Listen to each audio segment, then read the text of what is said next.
Mayong adlaw mga ka-vlogger sa kalibutan nga nga vlogger man taning tanan for today's video moadto tag silingan mangdakop ta og manok og pato tuya nya kay naabot man si konsehal diri maong nag-ihaw tag manok kay maulaw pud biya tano ug pasagdan ra nato diri lisod ra ba ni pahilumon hinayak mo hilak nya gibubuan ang ininit nga tubig ang manok para humok ang pag-ibot sa balahibo.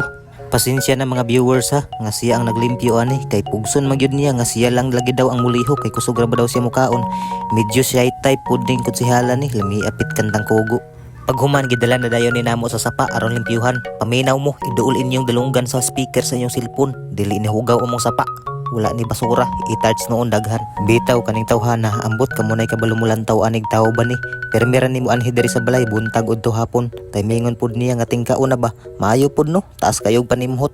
Sa mga wala pa nakailan niya siya dai si Kuya Jimwell. Single pa ni, nangita ni siya asawa. Sa una ra jud ni siya pinaabot sa iyang baby girl.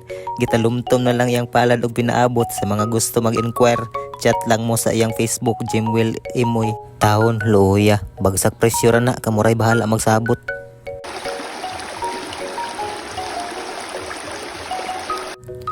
Nya pag humanaan headshot na po nato ning patutuya kay medyo apiki na ang oras na unsa.